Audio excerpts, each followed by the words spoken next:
Good evening and welcome to tonight's Men's Forged group. We are going to complete our conversation about anger. Joseph, we actually started it, I believe, a couple of weeks ago due to some weather, snow, and Valentine's Day. We haven't been together for the last 2 weeks. So we had discussed some methods in which someone can control their anger. First, recognizing anger for what it is, and then controlling it. Today, I'd like to start off this two-part series on the dangers of anger. What kind of consequences, long-term and short-term, does anger cause when it controls us? My first thought is it destroys relationships. I mean, when you just let your anger take control, because again, anger itself is not the issue. Anger is just an emotional response. But when that emotion controls you, now who knows what you're saying, who knows what you're doing, and it's really hard to have solid friendships. Hard to have a healthy relationship with your spouse when you're angry all the time. No, you're right. And part of anger is that it starts off kind of like a small little flame, but it starts to consume you. And what it does, it actually transforms and shifts into a self-focus to an other focus. So right off the bat, anger gets to a point where it wants to lash out. Okay, hold on. That's really good. So. Yeah. A self-focus. So you're angry because you've been wrong, something was said you didn't like, something bothers you, but then it transitions to an other focus, and then explain, I know what you're talking about, but why don't you explain what you mean by going from self to other? Well, absolutely. When you first get angry, so it's always a protective emotion, right? So anger is protecting an emotion that you have.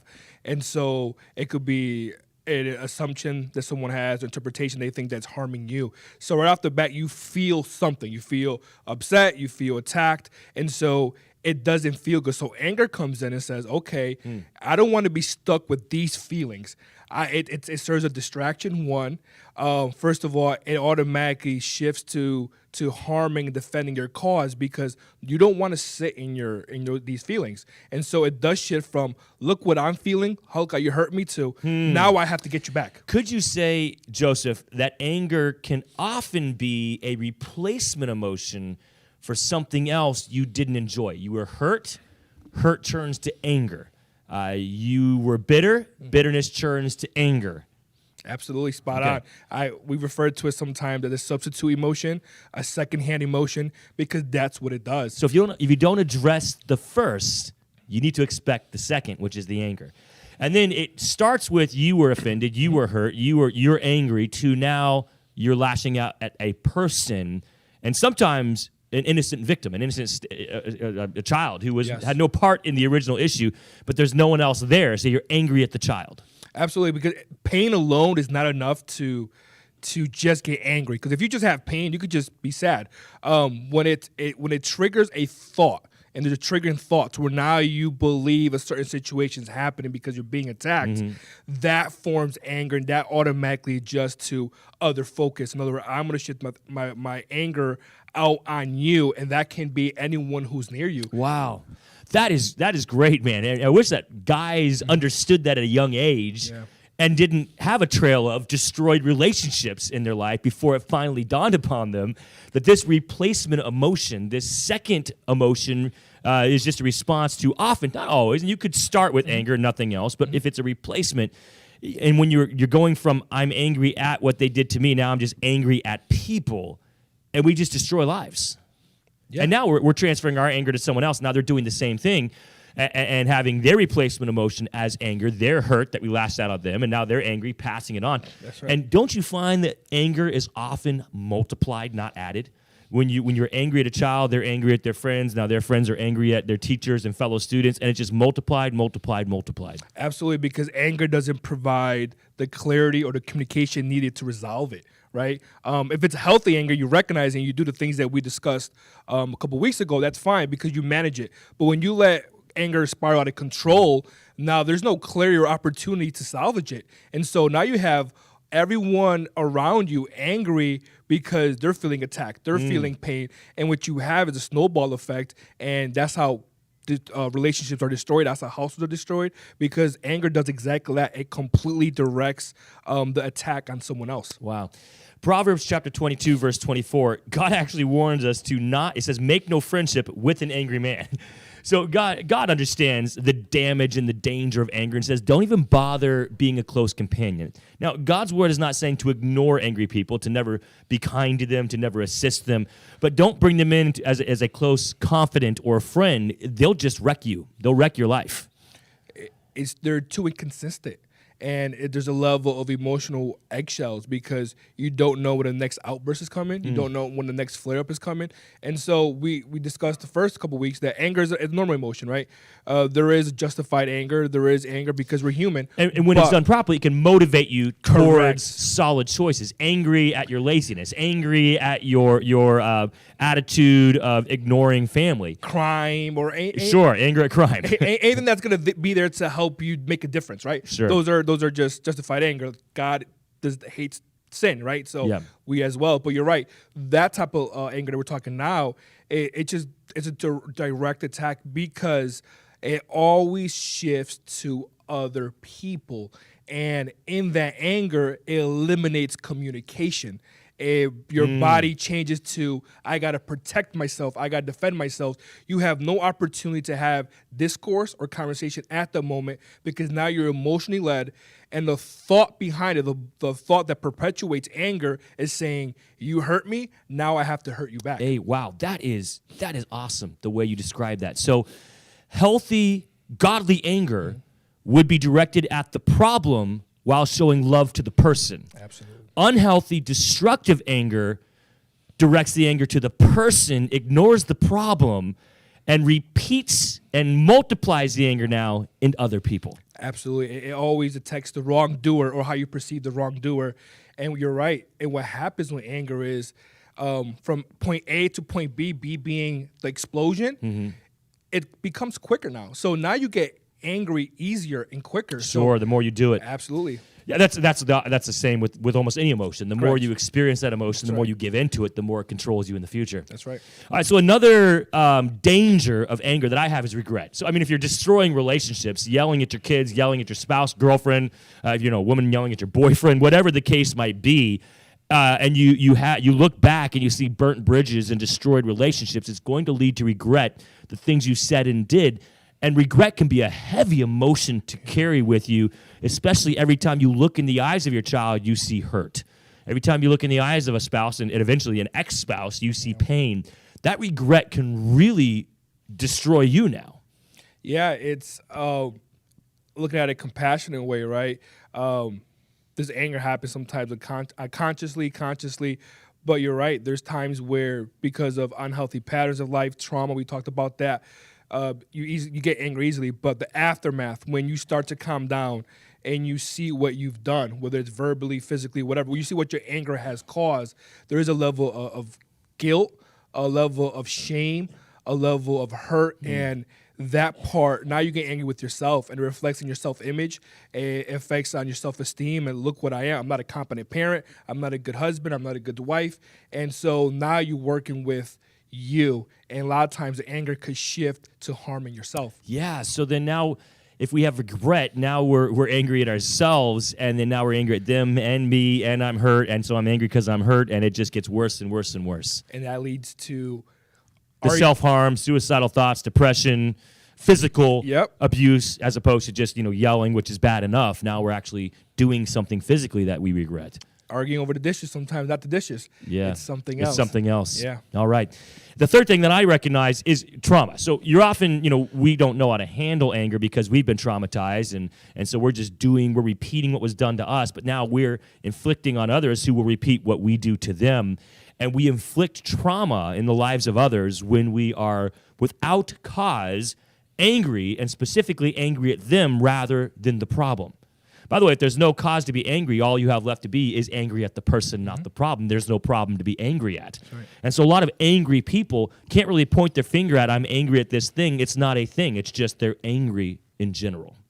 Yeah, and with trauma, it's obviously now we talk about the body, right? And your body has created a pattern of unhealthy recognition. So a lot of times it's not the present, what's presented. And so why are you getting upset over something like this? It's connected with a previous emotion or previous history where it reminds you of times where you felt vulnerable, you felt attacked. And so you have parents sometimes crying or shutting down because It reminds them of how their dad yelled at them, and that's why they got angry at a moment. So trauma is a little bit more profound, it's clinical, and the only way to work around that is healthy relationships. That's why going to Christian counseling and talking to someone, understanding what God could provide to you is the ultimate healing, because there's no better relationship than having the Lord. I've been fortunate, Joseph. I have not experienced any major trauma on the level that of stories I've heard, and I don't want to put myself in a boat that I really didn't grow up in or exist in. But my understanding scripturally of trauma would be one major facet of breaking that trauma, overcoming that trauma, of course, is forgiveness. Forgiving the people who traumatize you and letting God deal with them. But another one seems to me would be finding someone you can trust, who is trustworthy, and kind of reinstating the belief that there are people out there that can be trusted. Because trauma gives you this idea that every shadow is out to get you. Correct. And every person has an ulterior motive, and that you can't trust anyone. So when you find that person you can trust, it helps the healing process, is my understanding. Yeah, because when you're going through trauma, you go into survival mode, and so you're not able to adapt, adjust, learn the milestones you need to do to develop and mature as a person. When you find someone that could provide love, understanding, forgiveness, your body's at a calm state. You're able to explore that friendship. You have safety. So you can process things naturally now. Your body says, okay, this is something different. I feel safe now, and my emotions, my guard, my anger starts to subside a little bit, and I can explore this healthy relationship. That's why I always bring up with parents when we do counseling is I can only do my part as a therapist, but you need to have a safe connection at home, because you can have the most competent counselor and therapist, but if that child has minimal healthy relationships and connections, then it's going to be hard for them actually to And I love heal. that as a Christian therapist, you are pointing them directly to the one person we all know can be trusted, regardless of what happens in this life, Jesus Christ. That's right. And then hopefully, God's church is called to be the salt and light, and supposedly should be trustworthy. We can connect them with other Christians who also can be trusted. Well, think about it this way. A lot of times when you come up through it, and trauma, I'm using it as a broad, right? Broad. Sure. Trauma can look so many ways. Yeah. But those trauma that stunt development and maturity, a lot of times you're your own victim of someone who's attacking you, right? Who probably shames you for your shortcomings. Jesus is completely different. Yeah. He wants you to come with those shortcomings. He's not going to change. He's not going to lash out on you. He's there to accept you, love you, redeem you, and save you. And then he's going to work with you with love, grace, and mercy to help you grow and heal. It's the ultimate relationship. It's the one relationship that has no flaws. And so when you have someone who's traumatized and has gone through a domestic violent home or sexually abused or physically abused, then they come and understand what the Lord Christ is willing to do to them. It's amazing, because the message that's being sent is, so I'm this, and you're still willing to love me, and you died for me? And accept me for who I am. It's amazing. So heaven forbid that we are the ones inflicting trauma on others through the way that we treat people, especially our own family, our spouse, and our kids. What an evil thing that a child would receive trauma in the home.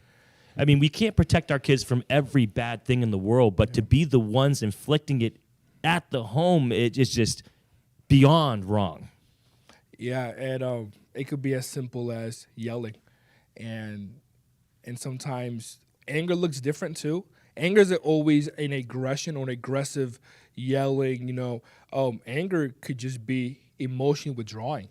And so a lot of times people say, well, I'm not an angry person. I don't yell, scream, or break things. Yeah, but you shut down and you hide and you don't talk and you don't offer conversation. You pent up your anger here. It's equally damaging. So that actually leads to more of the steps to overcome anger and not let anger control you. And you just mentioned one, and that is basically don't ignore. When anger starts to control us, our initial response, many of us, will be to ignore the people around us. Now, again, healthy anger addresses the problem and loves the people. Unhealthy anger attacks the people, but doesn't necessarily mean attacking them verbally. It could mean attacking the people by ghosting them, by ignoring them. That's an attack, just in a different way. Yeah. you have to talk about it. And I think you've been preaching about that recently, about how important it is to just create time to talk about it. I always like throwing my wife a little bit. My wife tells me all the time, when something happens, oh, are we going to talk about it? Because what anger does is it doesn't allow, because you get angry because you interpret a situation, right? And the only way to overcome that is when you get clarity that perceived attack was an attack. That's why you hear people sometimes have a conversation and say, you know what, I feel so much better after talking. Yeah, but what happens if the attack isn't perceived? It's legit, like they really were attacking you. That's still not an excuse to let anger attack the person. You need to go after the problem and still love the person. It's never justified because where do you draw the line? Even with trauma, right? I've been through a hard life. I've been through certain situations. I went through poverty. I've been beaten my whole life. But when do you draw a line where you're now responsible to not also hurt others? Yeah. And you have to have accountability. And you're right. And so these things are definitely important, and you can understand and have compassion, empathy at times, but you also have to recognize the damage that's being done. Proverbs chapter 22 and verse 17 says, bow down thine ear. Bowing, the idea of humbling yourself. Humble your ears, right? Yeah. And basically, don't always be the one to speak first. Be willing to listen first, speak second. Bow down thine ear and hear the words of the wise, and apply in thine heart and knowledge, and my knowledge. That doesn't necessarily mean that every time we bow down our ears and hear the person speaking to us, because they may be saying foolish things. But what it means is bow down, humble yourself, and hear truth and apply it. And in this case, we're giving you biblical truth. Ignoring people is going to make the problem worse, not better. It's going to make it worse for you, make it worse for them, going to continue destroying relationships. They'll feel distant from you. They'll feel traumatized. Your kids, whenever you storm out of the house and they don't see you for 2 or 3 days, that's going to inflict trauma on them. And now every time they think that they mess up, they won't see dad for a week. And they're going to be afraid to make a mistake. I spilt the water. Oh, no, dad's leaving us again. That's actually one of the biggest red flags, that a marriage or relationship is almost done. When it gets to a point where I'm just done. Just checking out. I just don't want to talk to you. I emotionally withdraw.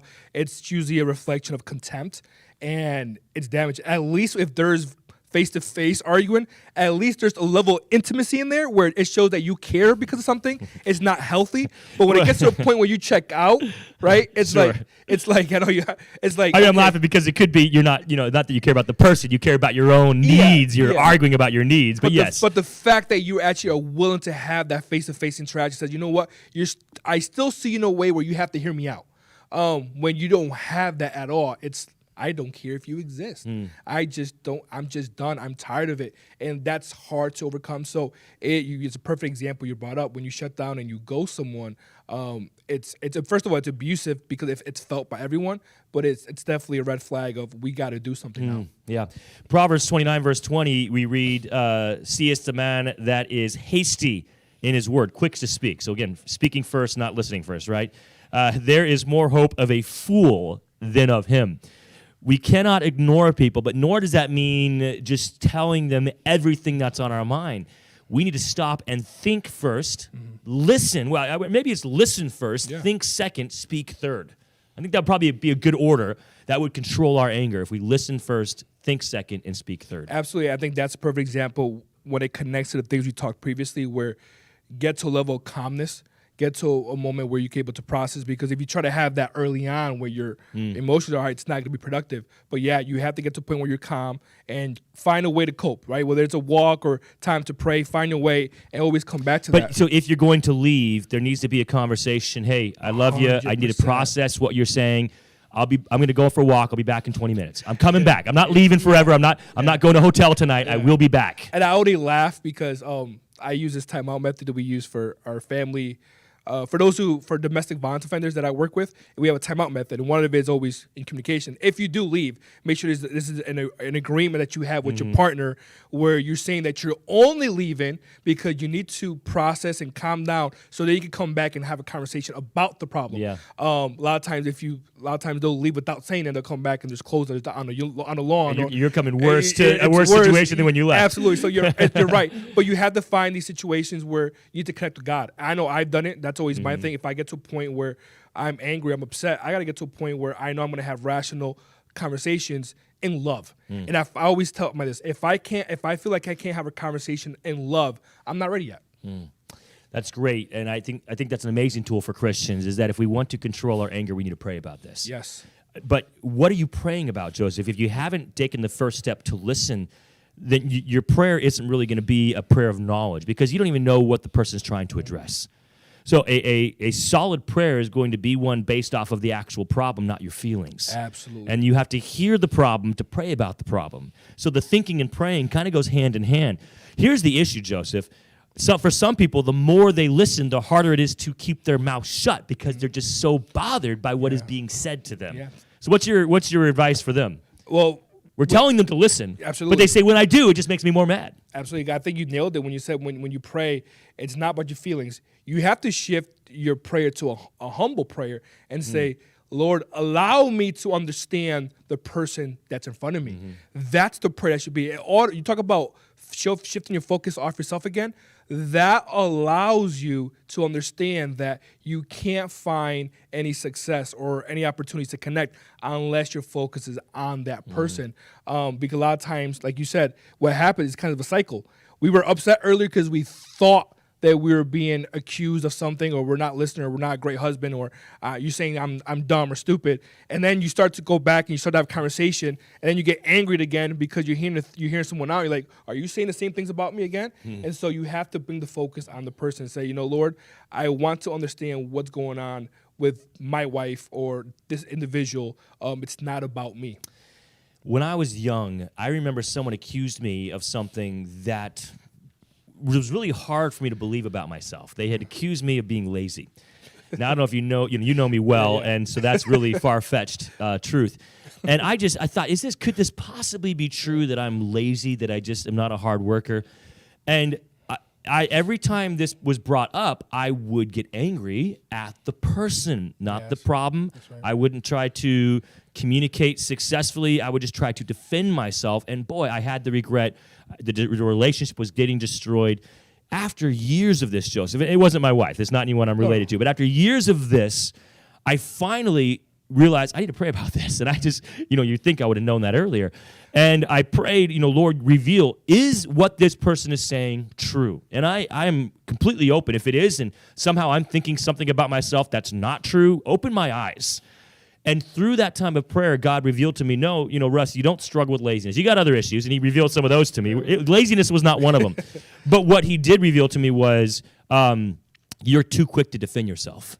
And you just need to understand that not everyone sees you for who you are. And then once I was able to pray about it, Joseph, I understood the person's attack on me was due to some other things I don't need to get into tonight. There was things going on in this person's life that was causing them to lash out at me, and it just happened to be they chose something that ironically wasn't true about me. And I was so upset about this untruth that instead of seeing that years earlier, I just made the problem worse by attacking the person. Yeah, and the other person, I'm going to focus on the other person because you did a great job explaining what you were going through. When the other person, there's something going on in their life, anger does something that feels good. It takes them from a vulnerable state, a level of inferiority, and anger, what it does is it gives you power and superiority, and you're not settled with the feelings that you feel of being inferior. Now what anger provides you is power. And so that's why sometimes it feels so good. That's why people who are hurt over and over and over lash out and find anger because it takes them away from that victim feeling. But only temporarily, Joseph. Temporarily, because after that goes down, you're aware that not only what you've caused, but sometimes it brings shame because you realize I'm no different than the person who's actually doing it. It's bringing the regret, you're inflicting the trauma, and you're destroying the relationships. It's kind of like a drug. It's like alcohol. It's like drugs, where it gives you a temporary respite from the issue, but at some point you got to wake up with the hangover. At some point you wake up with the needles next to your bed feeling horrible, and you got to face your problems or stick the needles back in your arm. So either you are constantly high or you address reality at points in your life. And some people just choose the constant high of anger because they don't want to address the realities of their life. Spot on. I can't add anything else to it because you're right. That's exactly what it does. That's why it's very key to go back, and you said, try to have a conversation where we're actually trying to listen. To finish that story, I was able to reconcile eventually with this individual. We now get along very well. I was young, in my mid-20s. I still should have known better, but he's a great person, and we get along better, and it just had to start with me humbling myself and praying about what was going on. I wasn't willing to do that at first. It was unfortunate.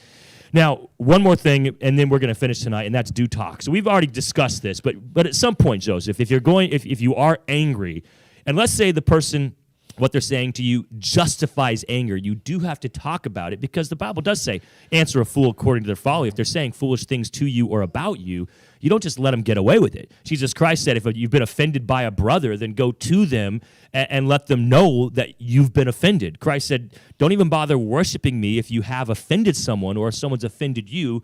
Get it right first. Yeah. And so if we have anger controlling us, we must address the cause of the anger. And if that cause is wrapped up in a person, we must have a conversation with them. After we've listened, after we've prayed, now we can speak.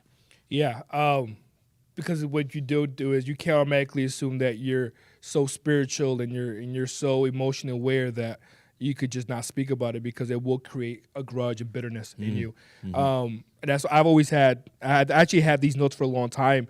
I have a breakdown of 4 steps from Ephesians chapter 4. Why don't you give them to us? Oh, yeah, sure. So one of them is always be honest and speak. People cannot read your minds. You must speak truth and love. And obviously that's Ephesians 4:15. It's going back to be angry at the problem, love to the person. Absolutely. And, but speaking the truth and love may grow up into all things, which is head, even Christ. Wherefore, putting away lying, speak every man truth with his neighbor, for we are members one of another. Stay current. We must allow what is bothering us not to build or lose control. It's important to deal with what is bothering us before it reaches a critical mass. I think we talked about that. Yep. And obviously, be angry, sin not, let not the sun go down upon your wrath. We talked about that.